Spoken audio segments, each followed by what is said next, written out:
Hello. Thank you guys so much for coming to the Strand tonight. My name is Peter, and I help to direct the events here.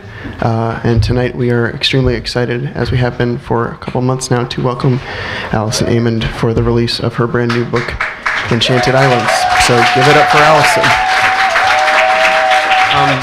We're also going to be welcoming Alexander Chee, the author of the recent bestseller Queen of the Night, in a little bit. But first, Allison is going to step up and read a little bit from Enchanted Islands. So, as we just finished doing once, let's give a second warm welcome to Allison Amend.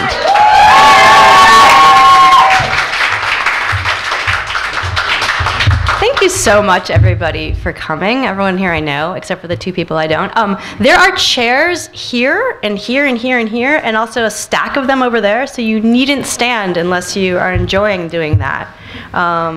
But thank you so much, and I just want to say I'm very happy to be here, and I wanted to say thank you to, first of all of you for being so supportive, and then also my publicity and marketing team, Victoria Chow and Lauren Weber, and to Dan Meyer, my editor, and to the publisher, and to my parents, and to the Academy, and should you be so inclined, there is a little after-launch party at a bar which is notable mostly for its proximity.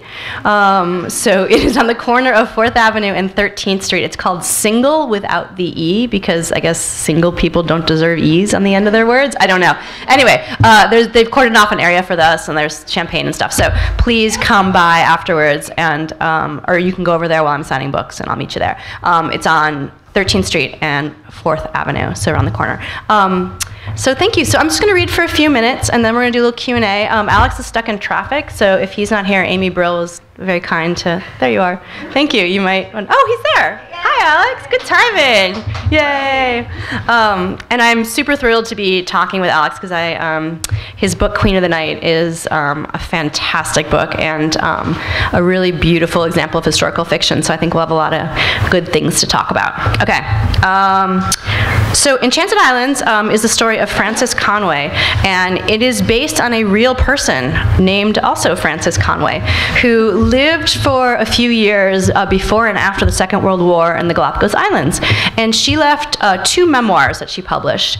And as I was doing some research, some reading about the Galapagos, I discovered her memoirs, and I just sort of fell in love with her voice. She's witty, she's self-deprecating, she's a beautiful writer. She had this sort of wonderful take on her time in the Galapagos. But what was notable about her memoirs, I thought, was sort of how much she didn't say. There are these 2 books. They're probably 350 pages total, and she gives almost no information about where she came from, who she is, how she feels about things, any sort of emotional life. And that absence, I thought, was really, really notable, and it got me thinking, like, what is she hiding? In my novelization of her life, she is hiding the fact that she is a spy, spying on the 7 Germans who are living on this one island in the Galapagos in the 1930s. So I'm going to read for the section the very first time they come to Floriana Island. She is 52 at this point. She is recently married to Ainsley Conway, who is 12 years her junior, and he is an undercover agent with the Navy, and that is sort of why she's married to him. That's their cover, and they're on Floriana. So I think that's all you need to know. Luckily, Floriana was the next... Oh, wait, sorry. This always happens. There are accents. I won't be doing them. You're welcome. Yeah. Luckily, Floriana was the next stop on the San Cristobal's tour, for I was anxious to get off the ship. I craned my neck to make out the barest hint of land, and then, was that a cloud? No, it was a mountain with a rounded top, and a few minutes later it was joined by its cousins.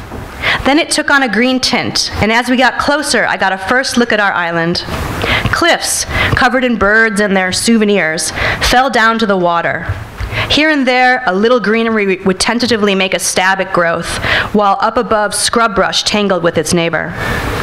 We weighed anchor at Post Office Bay, a small strip of sand that rose sharply to the wall of thorn bushes that guarded the bay. Hardly a warm welcome. When the dinghy arrived ashore, I experienced such a wave of regret that I nearly burst into tears. I had expected it to be desolate, but now, faced with the utter absence of any sign of human habitation, I was nervous. An army of land and marine iguanas stood sentry, their ancient jowls seemingly salivating at our approach. They're vegetarians. The 2 or 3 sea lions who had accompanied us hoisted themselves onto the rocks and gave heavy sighs as they lay down in the sun. I asked our skipper how they could possibly be comfortable on the sharp points of lava. Misunderstanding me, he answered, "Oh, Signora, you must never eat these. There are so few." Ainsley smiled at me and raised his eyebrows as if to say, "I told you so." He began to drag our belongings up the beach so that when the tide came in, it wouldn't sweep them to sea. I went with Capitan Oswaldo to look at the post barrel, which actually was a barrel. Floriana residents used it as an official post office. They put their letters inside, and the next passing ship would take them to post. The captain emptied the box. Later, we saw him reading the contents. Returning to Ainsley, I said, "Miraculous thing, mail. How does a little piece of paper find the right person?" Ainsley smiled. "It's a big world, but it's a small one, too." He was taking a break, leaning against the oil drum. He was wearing a shirt, which would be an uncommon occurrence in subsequent days, and its white fabric contrasted with his deep tan. His arms were sinewy with muscle. He really was a very good-looking man, my husband. There's nothing quite like getting off a boat on an island without knowing where you'll be spending the night, or rather, knowing you'll be spending it on the shore, fending off insects and curious animals. Add to this the anxiety of getting off a boat on a spy mission on an island of possibly hostile Germans, and you are bound to suffer indigestion at least. It must have registered on my face. "Could be worse, pet," he said. "Could be raining," I replied. "Cheer up," Ainsley said. "We have lots to do and new friends to make." We had not even finished carrying our belongings up the beach when we had our first visitors. Of course, they spotted the boat when we entered the harbor and began their 1 or 2 hour journey to the beach to see what the boat had brought, and probably to get and send letters. I turned to see a graying blonde of about 40, cheekbones like golf balls on her expressive face. Even though she was very thin, she still had enormous breasts that were pendulously threatening to leave her threadbare blouse. She smiled. Her teeth were bucked, and yet she looked at me with the confidence of someone used to finding people daunted by her beauty. A few steps behind her was a short young man, compactly built, with blonde hair, cheeks red from re-burning every day. "Hello, you are coming to live on the island," she said in Spanish, her strong German accent discernible even to me. That's the accent I'm not doing. Yeah. Her face was concerned, and I didn't blame her. Any new person on a nearly deserted island would be suspicious and likely unwelcome, spy or not. "Francis," I said, knowing that Ainsley probably didn't understand even this much Spanish. The woman stuck out her hand. It was heavily calloused. "Genevieve," she said. She pointed to the man. "Victor." "Ainsley," I pointed at Ainsley. "Encantada." That much Spanish I knew. Yes, the old name of Galapagos is also the word you use when you meet someone. We stood around looking at one another, not sure which language to speak nor what to talk about, taking each other's measure. Finally, as one unit, we went to sit under the meager shade of a small tree. Simultaneously, we'd offered each other water. Ainsley pulled out his pipe.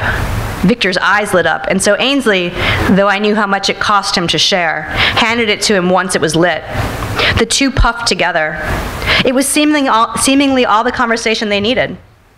Genevieve and I tried to talk in a mixture of hand signs and broken Spanish, as I could not reveal I knew any German. She said something in Spanish I didn't understand. I shook my head. "No casas," she said. "Ya," I said, and then I realized this was German. I pantomimed building one. "Donde dormir?" she asked. We had no plans for where we'd sleep that night, and her question reminded me of this. I shrugged to show I didn't know. "Playa?" I said.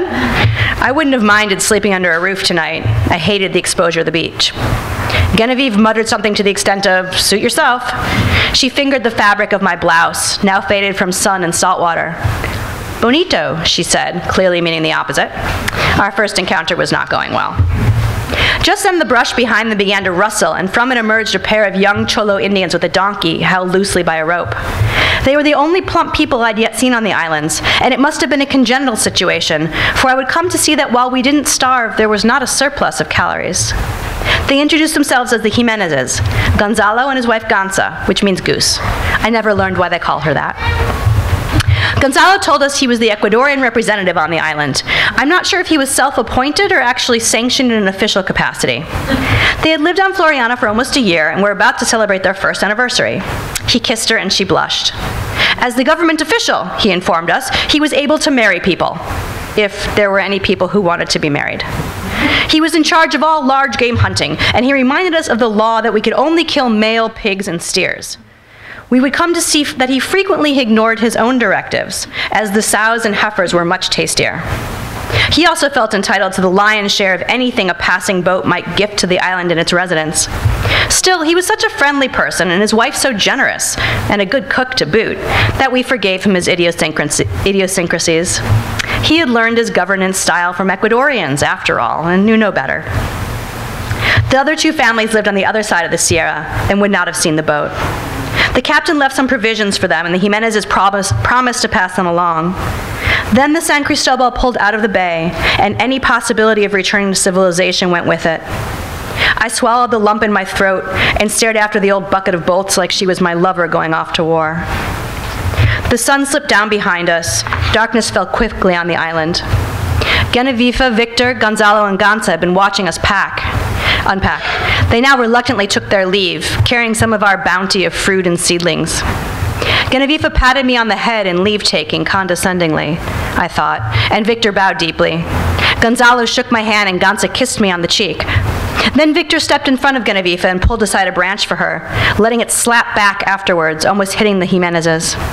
When they disappeared into the brush, Ainsley came up behind me and whispered softly, "Don't say anything yet." So I unpacked our few necessary belongings in silence. Could Genevieve and Victor be our German equivalents? What if the only spying we were doing was on each other? I imagined a college humor cartoon where spies trained field glasses on each other while real sabotage goes on behind them. These were the lofty ideas I was contemplating as I laid out our dinner: beef jerky, biscuits, fruit, a boiled egg. In front of me, the Pacific Ocean slumbered, placid, and a light breeze was cooling the air and keeping the bugs at bay. To my right, the trail shone with the golden dust in the dying light, illuminating the hills up high with a red-violet glow. When it grew too dark to see, Ainsley finally spoke to me. "We'll have to see tomorrow about a place to settle." He was stating the obvious. I could hear the weariness in his voice. In the meager light of the new moon, I could see the angles of his face. "And a place for our other belongings," he said, hinting at the radio. I nodded. I could hear the rhythm of the island, the waves on the shore, the birds calling to each other, and the wind answering. Far off, I heard a bull bellowing and a donkey braying and the hum of 1,000 predatory insects. Everyone was trying to stake a claim on this island, fauna and humans alike. The water was so calm the night we first went in. I remember that Ainsley took off his clothes and jumped in free as a bird. I was more modest, tiptoeing to the edge of the water, afraid of the rocks underneath the thin coating of sand. I was seduced by Ainsley's yelping and hooting. The water was cold. And we were alone, really alone. Alone in a way humans rarely are on this earth. So I took off my culottes and waded in, self-conscious and chilly. Ainsley swam toward me and peeled my hands away from my torso. The water reflected the moonlight onto his face, chiseled and pointed, the inherited genes of the Anglo-Saxons who, Darwin-like, took on the phenotype of the craggy bluffs of Dover. He led me further into the water, and then, once I was floating, took off swimming parallel to the shore, leaving me to tread water and contemplate what monsters of the deep might be nibbling on my toes. I later learned there were sharks off this bay. We never swam out past the break again. And I'll stop there. Thanks.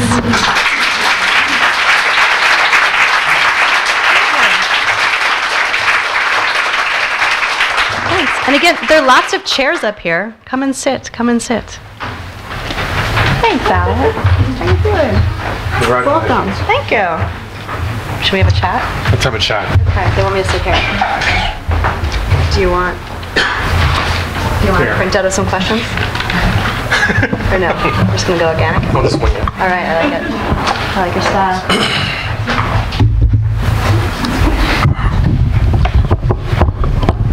Hello, everyone. Congratulations again. Thank you. And to you on your book. Thanks. I feel like I'm in a dunking machine, but it's fine. Yeah. Like right now or like in a more macro last sense? 6 months. Yeah. So as I was listening back there, I was thinking about how we, in a way, we both have written novels about spies. And I wondered, I'll back up slightly. for a long time, Hitchcock's The Lady Vanishes has been one of my favorite films, in part because the spy in that film, spoiler alert, is a kindly old woman who you just don't expect to be a spy. The lady who vanishes in the title. And so for a long time, I've always felt a little cheated that there were never more movies about her, to be quite honest. And your novel feels a little bit almost like a prequel, in a sense. Like, we don't really know a lot about that woman, where she came from. When we meet your narrator, she's a salty old retiree, still kind of like in a back and forth with her lifelong best friend. And gradually her memories start getting drawn backwards towards the story that she ends up telling. I don't really know where I'm going with that. Well, I think it's interesting that both of our spies are sort of inadvertent spies. They are, yes. Like, they're accidental spies. Accidental spies, right? Yours doesn't even know she's spying, until it's revealed to her at the end of the book. Both are involved with Germans. And both are involved with Germans. Well, that was the good spying back in the day, right? Yeah. Quite some time. All the best spying was done on Germans and Prussians, yeah. Or for them. Yeah, yeah. But I mean, what was appealing? Well, first of all, like, it's interesting because I actually don't particularly like spy novels or movies because I have trouble following the plot. And so that was one of the challenges for me. It's like, wait, why was so that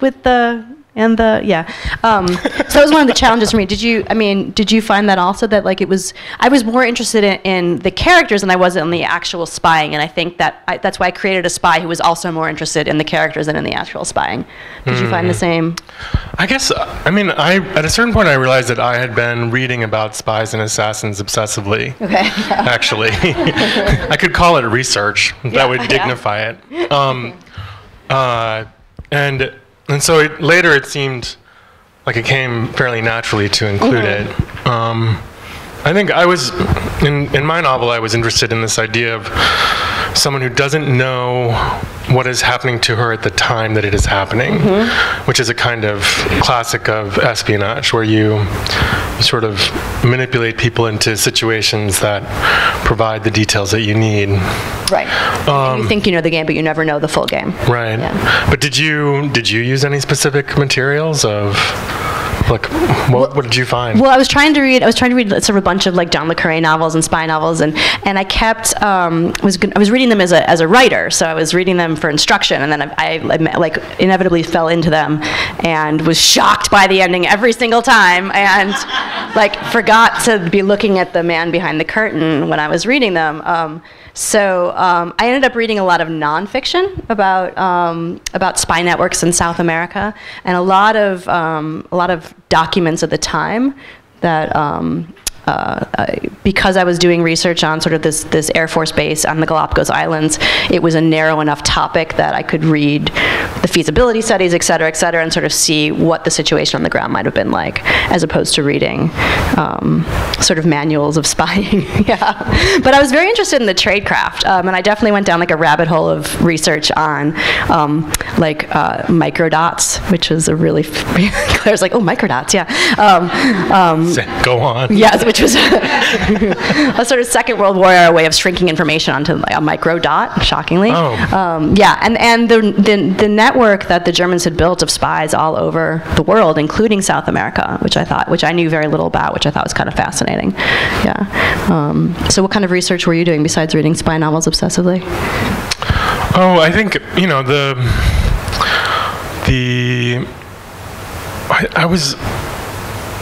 I would say I read a lot of personal documents also. Excuse me. I did not actually read a whole lot about how spycraft was done, except within the Second Empire itself, the way Napoleon III ran his spy network. And so that was sort of to figure out what the gaps might be, what they might miss easily, which was sort of what I had to figure out for my novel. Yeah. But I think, It's also the case that both of us wrote historical novels accidentally, right? Where sort of we realized that to write the novel it would have to be a historical novel. Now, what drew you to Francis? I talked a little bit about that. Just her voice, I thought, was really, really sort of fascinating. I really liked in her real life memoir that she published sort of this, the way she was writing about what was happening, and the way she was not writing about what was happening also. But I also was just sort of interested in her as a product of her time. I think it's a really, so she's born in the 1880s, and she comes of age and she's telling the story from the 1960s in an old folks home at the age of 82, I think. So she's really lived at like a seminal time in world history where the world has changed utterly in a way that I'm perhaps faster than it had at any other time in history, and I was very interested in that. Yeah. I think I meant more like how you found the character. I mean, I went to the Galapagos website, for example, and there's a very short mention of the two of them. And the translation of the mention is basically like, some crazy white people tried to colonize this place a long time ago. They didn't really succeed. We don't know why they were there. Yeah. And that's sort of sort of it. And which I thought was a hilarious footnote of a kind for all that effort on their part. But then of course that starts to make your novel seem the more real, the more plausible reason to be there, because there are no riches, there are no resources. It's only strategic. That is its only wealth. Is that it's located well. And I was sort of wondering sort of what they were doing there. I mean, ostensibly she claims they were there because they wanted adventure, and Ainsley had tuberculosis, although why you would go to an island in the Pacific with no health care when you're recovering from tuberculosis makes not a ton of sense to me. But I suspected that he may have had a drinking problem. When I went to the Galapagos, I was talking to people there, and the grandson of someone who knew them was like, oh yeah, the white people with the drinking problem. And I was like, oh, okay. So maybe they went there to dry out a little bit. But it does sort of seem, it sort of begs the question, like, what would motivate someone to go there and do that? And how would like a 52-year-old woman married to a much younger man who's much more attractive than she is? And I saw that from the picture, and that was sort of like, why were they there? That was sort of the germ of the novel for me. Was there like a moment for you that your novel, you were like, oh, her? Oh, I mean, I think those moments are, there was a postcard that I found a long time ago from the Minneapolis Ice Festival of 1882, and it was a good year for the ice festival. It was really nice. Really awesome ice. Yeah.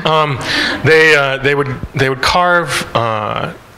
carve bricks out of the lake and build castles of ice out of the lake ice, and there were fish frozen into the blocks, and it was a night scene lit by a torch, a woman holding a torch with this sort of fur cape on. Her face was hooded, and I sort of thought, who is that? Who is that? Yeah. And I just kind of kept it around, and gradually that became what I think of as like the ending past the ending of the novel, like the secret ending that I know about that is undescribed in the book. I tried to describe it in the book, and then it made no sense narratively. Like it just, at that point it was like, really just end the book, like earlier than this. Because it is long. It was like after 700 pages. But yeah, it was. I think it's interesting how a photograph can generate that kind of narrative tension. And you think about like sort of all the photographs that we take all the time and leave behind, and that you devoted 10 years of your life, I devoted 5 years of my life, like based on like an Ussie that people took in 1930, which is kind of interesting, the ways in which sort of like what's discarded by history gets picked up by contemporary times. Did you find anything frustrating about writing a historical novel? Tons. I mean, I think the thing that I was mostly concerned about was anachronism, really. But the way I solved for it was to have, there's a kind of review that is commissioned by certain papers of note that I will not name, where they get a historian to review the novel as if the thing that matters most is that the novel is accurate historically. Great. And so I essentially tried to beat them at their own game by getting the people that they might choose to write such a kind of assassinating review to read my novel in manuscript. Nice. And generate a list of anachronisms from them in advance, say, of some nasty review, and solve the problem. How did you do it?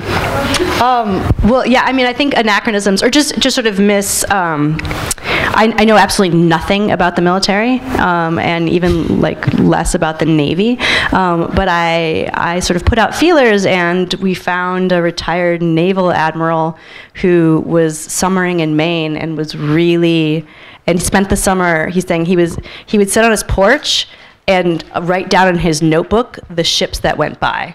So this was a guy who needed more to do, and when my novel, he was so excited to be asked to read the novel, and then he gave me pretty much all you want though for when someone's helping you with certain research in your novel, you want them to tell you, don't use this word, use that word, or that wouldn't be there, but it would be over there, so put it over there. But no, I got the full explanation of all the naval situations in my novel. So he really needed a lot to do. He really did. Yeah, I was really glad to employ him. But yeah, I found out that a ship and a boat are different things. You can. Yes. Whoa. Do you want to know? Do you want to know what it is? Yes, this is blowing my mind. A boat can fit on a ship. Boom. Done. What's that? Oh, anachronism is something that is out of time. So, if it's your book set in 1910 and the cell phone rings, that's not right. Yeah. But there is something very freeing, I think, about setting books in the past. I think there's so many ways in which so I used to watch a lot of soap operas growing up, and soap operas are just hinge on people not telling each other the truth. If you just told him that it was his daughter, then that's 7 years of days of our lives that didn't have to happen. Right? Or missing somebody at the train station, which doesn't happen anymore, because if I miss someone at the train station, I text them and be like, where are you? I'm under the clock, So I think that there was possibility of coincidence and misconnection in, before 1998 that there isn't anymore. And that sort of has been disappearing, and so I like the idea that people could disappear. I think it was easier to disappear then. Yeah. Yeah. I mean, I think about both of our characters changed their names a lot, and became completely new people with a new name. And now you can't. Your history follows you everywhere. In a way that sort of reinvention can't happen as much anymore, or it'd be harder anyway.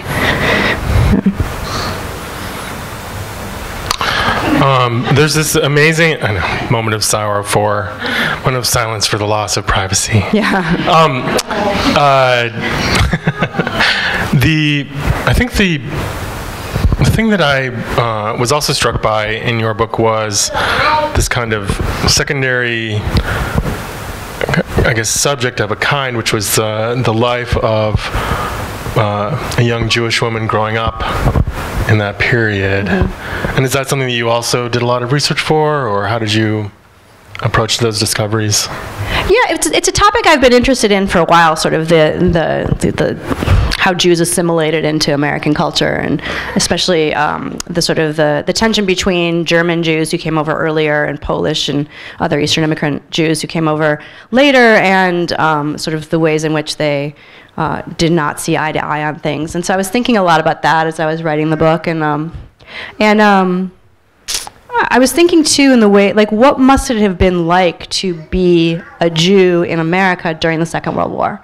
And so that was those were some of the things that I was thinking of. But I also think that there's something slightly universal first of all, America theoretically is a country of immigrants, right? So everybody who's sitting in this room at some point, they're themselves, their parents, or whatever, had to sort of make that plunge. How much do you assimilate, and how much do you keep your own culture. And I think we do that all the time, right? So there are ways in which we conform to culture every time we leave our apartments, right? Or your house if you're lucky, I don't know. Right, where you're putting on clothes so that you look like everybody else. You are, buying your coffee at Starbucks like everybody else. You're tamping down your individuality to assimilate. And so I think the themes, that kind of assimilation theme writ large is somewhat universal. And it becomes a topic that's pretty easy to write about because of that, possibly. Yeah. And as a spy, you make the ultimate sacrifice in that sense, in terms of the things that an immigrant gives up. It's like some sort of ultimate immigration into a kind of generic identity. Right. And you're not yourself. You don't get to act on your own desires. You have to act on the greater desire, the greater good, right? The relationship that they put together in this funny little place is also quite moving, I think. Thank you. It made me think of, I'm trying to think of where I saw this, a description of parents in an arranged marriage where it said something like after 40 years together they fell in love or something. It didn't take quite so long for them, but I think it's Fiddler on the Roof, maybe? No? It was not that. But was that where you were thinking of, or what? No. What was the inspiration for their relationship besides that photo? Well, I think a lot about the ways in which sort of non-traditional relationships are as important as relationships that our society considers most important. So we always consider like a marriage as to be the most important relationship, but I'm thinking about the ways in which either marriage can be untraditional or the ways in which friendships can play that role in people's lives. And I think that there's I think certainly friendships play that role in my life, that they're the most important relationships that I have.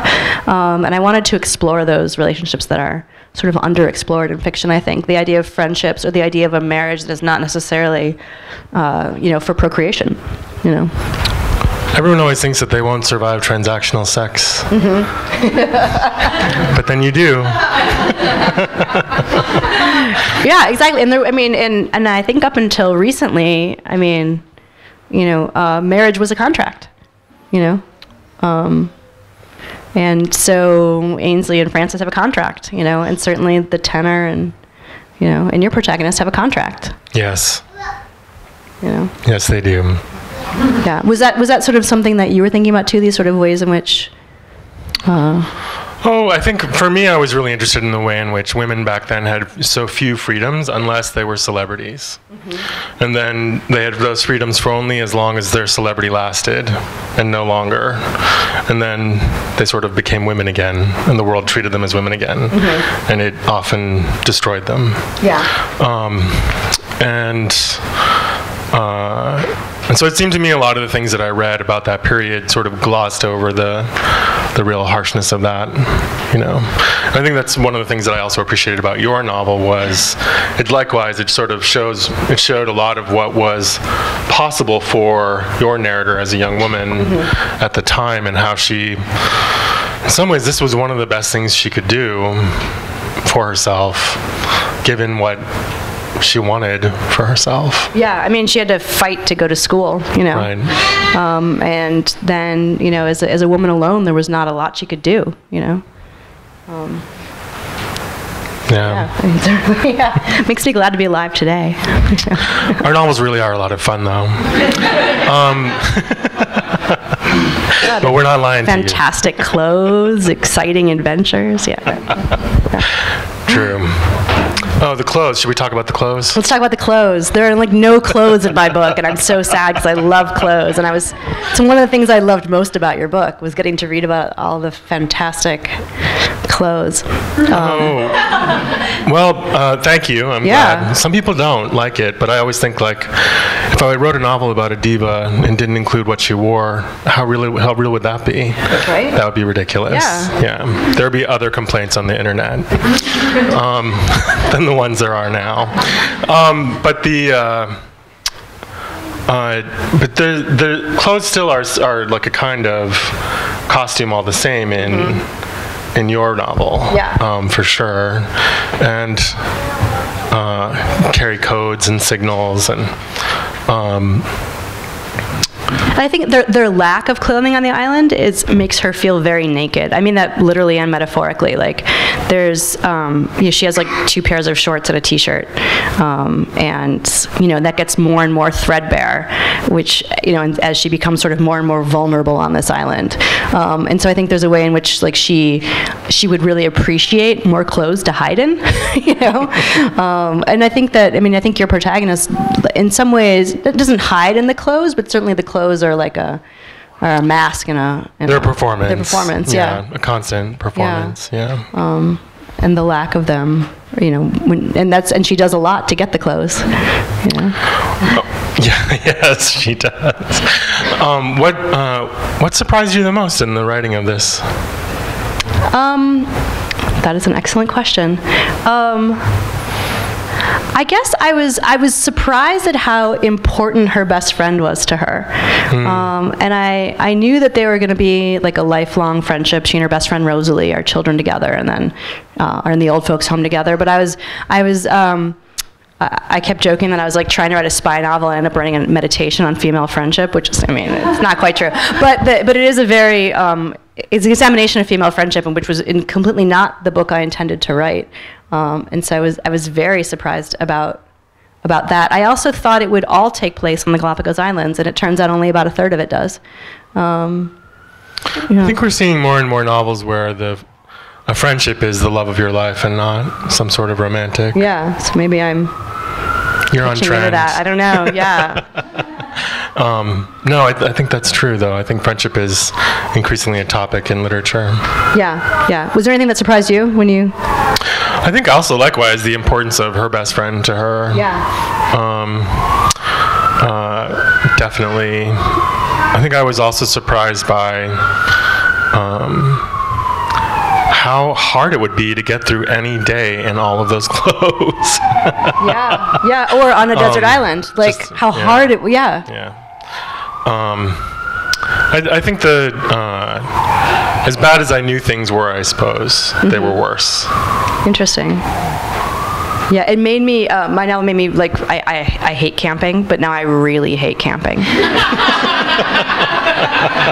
Like, having spent like 3 years writing about somebody who had to, like, if she wanted to eat something, she had to forage it or kill it. And yes, and I never want to experience that. Yeah. Should we open it up to? Yeah, it's open for some questions. Anne? When you went to the Galapagos, what was your research like? What did you do what was your intent, and what did you end up doing? Because it's such a vacation destination. Okay, that's great. Anne wanted to know, when I went to the Galapagos for research, what was my intent on going there for research, and what was the sort of the actual thing that happened. So I went. I had a couple of connections there, and I just sort of flew there, and I was staying with the baby daddy of a woman I met on a playground in Honolulu. And that literally, like, is the connection. Like, I met her in Honolulu. She was talking to her son in Spanish. I started chatting with her. Turns out she's from the Galapagos. She's like, "Oh, you're going? You should stay with Magno." And I was like, "Who is he?" He's like, "Oh, that's his father." And I was like, "Great." Yeah. So that was awkward. And then I was going, this is interesting actually, because Francis and Ainsley lived on 2 islands in the Galapagos, on Santiago and on Floriana. But you can only go to Santiago on a cruise. And I didn't want to take a cruise for 6 days to visit Santiago for, half an hour. And so I decided my whole novel was going to take place on Floriana. So the whole novel got moved because of logistics. And I went to Floriana, and now you can stay on the island. There are like 2 guest houses there, and there were 5 people there when I was there. There are about 200 people who live on the island full time, but there are 5 people there as tourists. And it was very hot, and the whole island runs on pine nut oil, which means like there's not a ton of electricity. And there's very little fresh water, and there's no restaurants and no place to buy food.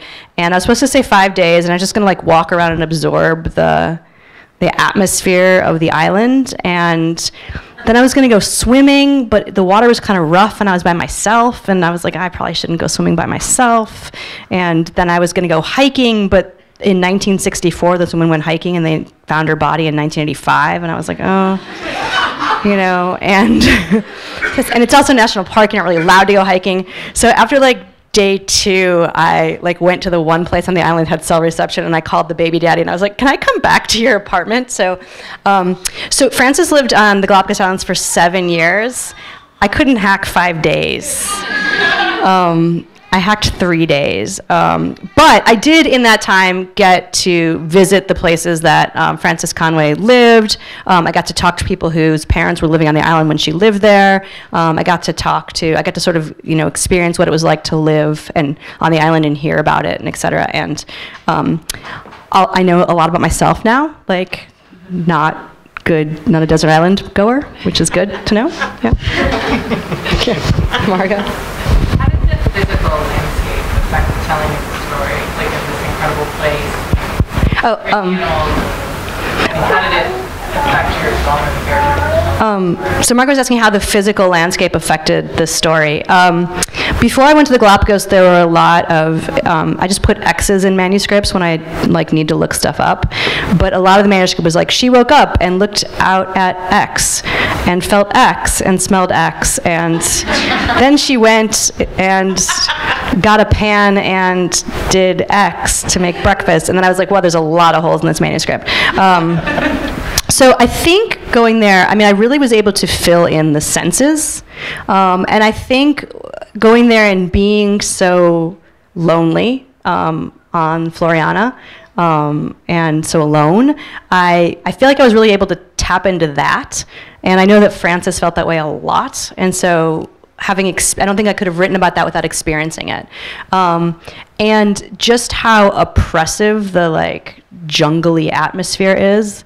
So Francis lived there. They moved finally in the 1952, and there is nothing left of where. There's not even like there are trees where the house was because things grow so quickly there. So just how quickly things get erased. And how like how oppressive it is. You're under the canopy and you can't see the sky, which is that sort of claustrophobia feeling of the island I thought was really important. Joan? Are there archives or libraries or anything on the history of the Galapagos on any of the islands? So are there archives or history of the Galapagos? No. On any of the islands, there's no. Well, first of all, paper doesn't do very well there because it's really humid. But also, there was no sort of constant human habitation until the 60s. So there's really no. There are really no artifacts. Alan Hancock, the oil magnate and come explorer, went to the Galapagos a bunch and has a lot of archives, and those are in. I actually went to visit his archives in Los Angeles. Other than that, there's not really a central repository at all of the human history, certainly of the history of the flora and fauna. There's the Galapagos Conservancy, et cetera. There's a man who lives in Long Island who keeps a website of Galapagos-related things, and he was very helpful to me. And that's really the most comprehensive, locale of human history of the Galapagos that there is, which is kind of interesting. So many questions, Eugene? Francis Conway is a real person. I'm curious to know if you had contact with her family or you, or any relationship existed. Did I get to talk to any of Francis Conway's family? Well, so Francis married at 52, so they have no offspring. And I did some research into their history, and the only thing I could find, only trace of them, was I found Ainsley's draft card from 1917, and I found their death records. And literally there's nothing else that exists about them. Or spies. Because they might have been spies. It seems as though Ainsley did write the feasibility study for the government about the Air Force base in the Galapagos. So he definitely was doing some government work there. So there was nothing about them. So no, I have not. But thanks for bringing up that libel issue. Yeah, it's great. Yeah, luckily your wife's a lawyer. Yeah, Amy. So historical research for fiction, right? So how much is enough? How much is too much? Like how do you decide, both of you, when to, like Alex, you said you were nervous about being called out on anachronisms and all this stuff, but how do you know when to let go of the facts and follow your imagination? Go first. I feel like you have to be a little disrespectful of history to do the thing that you want to do. There's always something a little criminal about writing fiction in the end, no matter how high-minded your aspirations are. But that's what you have to do to sort of bring everything to life, right? You know, I think the hardest part for me was writing about well-known public figures like Turgenev or George Sand, making them into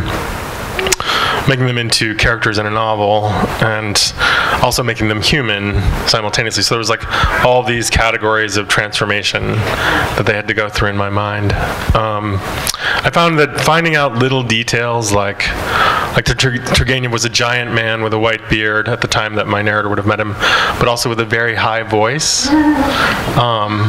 That sort of, suddenly I was like, oh, I know who that is, you know, like, and who had devoted his whole life to loving this woman who was married to another man, but whose marriage allowed him to always be around. So it was, once I knew those things, I felt like it was easier to map my intuitions. And I think that's what it is you're creating a map out of the history for that intuition. Yeah, I think so too. I mean, I think I always do too much research, partially because I'm worried about, veracity, but also just because I like doing research and it counts as writing, but you don't actually have to be writing anything, which is great. So a lot of the revision process for me was taking out the I told you so moments, where I knew this, and put that in there, taking that out, what's important to the narrative and what's not. And actually, I think I'd even like to do more pruning now that it's, I'm like, actually, that doesn't need to be there. But it's hard for me to know when to stop, also with Oreos. So, I don't know, right? Savo? So you said that you were inspired to write about the character from her memoirs. Did you feel like you had, because of her voice? Yeah. Did you feel like the narrator had to follow that voice that you find in the memoirs, or did you just go with how you wanted to describe, how you wanted your character to be, and felt free enough to move away from that voice that you found in the memoirs? Well, because Frances had, had written 2 memoirs, her voice was established. It was that's what I loved about her, was the voice. And I that was very crippling initially, where I was like, I'm gonna mimic the voice. And then at one point I was gonna weave in parts of her memoirs. And then I thought that's just an exercise in imitation. That's it's like copying a painting, which is probably a good exercise for becoming a writer, but not a good way to write a book. And then I just I just closed the books and I, metaphorically threw them across the room, and I was like, okay, I'm going to take what I remember about her voice being so great, and I'm going to write that. And then I went back afterwards, and I borrowed some things that happened to her, not the major things, but I did borrow some of the things that happened to her and some of the ways in which she views the world. She's pretty racist, and I tried to keep that because I think it's true. It's very true to that character, who she would be. That she looks down on the Indios, and so I think that those things that I didn't like about her, I tried to keep. Should we do one more, and then it's hot, and we'll sign books and go drink. Charles is pointing at someone in the back here who's got his hand up. Okay, have you rehearsed it? Make it a quick one. This is my student.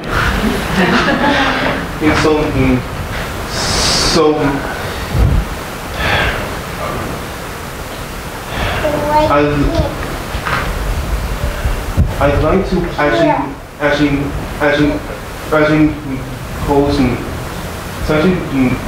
pose a question to you. Okay. I heard this. I was hearing this. I was hearing you say. I was hearing you say the fact that you're actually trying to figure out her.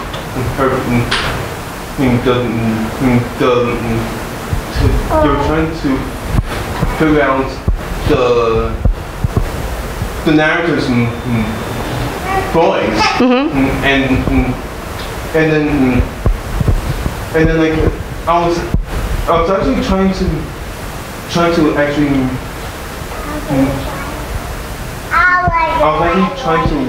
wonder how you actually came to the conclusion that